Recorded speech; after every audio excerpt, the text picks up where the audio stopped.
যেভাবেই হোক ঘুরে ঘুরে কাজ করি এখন এই ভালো কামটা করতে হবে না। তার মানে যদি এখন মাদক করতে পারি একটা তো বলতে পারবো ইনশাআল্লাহ। অতি সাহেব আপনার যারা জড়িত আছেন আমি কিন্তু ঠিক বলেছি আপনার আরো লোকের দরকার, হেলথ ডিপার্টমেন্টের লোকের দরকার, এদের ইনভিটেশন দেবেন, আমি কথা বলতে শুরু দেবো। আপনার যদি আরো এটাই লাগে আরো যদি লোক লাগে আরেকটা জিনিস আমি ডিস্ট্রিক্ট অফিসার করছি, মাদক নিয়ন্ত্রণের কোনো কর্মকর্তা নাই। এখন মাদকের জন্য আলাদা কর্মকর্তা দেওয়ার জন্য কথাবার্তা হচ্ছে। আশা করি আপনারা চেষ্টা করবেন আমি আপনাদের সঙ্গে। আর যদি মাদক মুক্ত করতে পারি, আর যদি আমরা সার্টিফিকেট পাই তাহলে একদিন আমরা সবাই মারা যাওয়ার সমস্যা আমরা আরো আনন্দ খুশি সবাইকে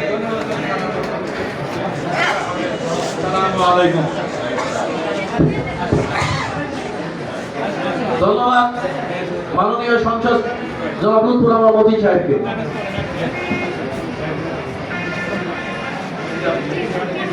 আজকে বাংলাদেশের মুক্তিযুদ্ধের অন্যতম শীর্ষ সংগঠন আমাদের যে জাতীয় পতাকা লাল সবুজের পতাকা, সেই পতাকার অন্যতম রূপকার, অন্যতম স্বপ্নদ্রষ্টা, বীর মুক্তিযোদ্ধা, বাংলাদেশের স্বাধীনতার ইশতেহার পাঠক, কালিহাতির মানুষের নয়নমণি আমার আব্বা জনাব শাহজাহান সিরাজের ষষ্ঠ মৃত্যুবার্ষিকী।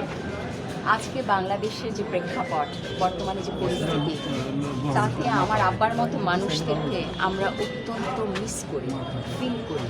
আজকে বাংলাদেশে ওনার মতো মানুষদের খুব প্রয়োজন। আজকে আমাদের সারা দেশে যে আমাদের মুক্তিযুদ্ধ বিরোধী যে শক্তির যে উত্থান ঘটছে, সেখানে আজকে আমাদের মুক্তিযুদ্ধে যে মূল্যবোধ ছিল, যে একতা ছিল, তা আমাদের খুব বেশিভাবে প্রয়োজন। শুধু তাই না, আজকে আমাদের রাজনীতির মধ্যে যে অশ্লীলতা ঢুকে গেছে, নোংরা ভাষায় একে অপরকে আক্রমণ করা, সিনিয়র এবং জুনিয়রের মধ্যে কোনো বিভেদ না মানা, একে অপরকে ব্যক্তিগত পর্যায়ে নোংরা ভাষায় বারবার আঘাত করা, এই যে রাজনীতি, এই যে সংস্কৃতি, এবং এই যে আজকাল আমাদের সোশ্যাল মিডিয়াতে আমরা যা দেখতে পাচ্ছি যে বুলিং হচ্ছে, ট্রোলিং হচ্ছে, এবং সেখানে গঠনমূলক বিষয়ের চেয়ে সব ক্ষেত্রে দেখা যাচ্ছে যে ব্যক্তিগত আক্রমণ। এই রাজনীতিতে আমার আব্বা বিশ্বাস করতেন না, তার সতীর্থরা বিশ্বাস করতেন না। আজকে আমাদের সুস্থ রাজনীতির যে অভাব, এই অবস্থাতে আমরা আমার আব্বার মতো মানুষকে খুব আমরা জানি আমরা বর্তমানে যে অবস্থায় আছি, সেখানে এই ধরনের নেতৃত্ব আমাদের বড় দরকার।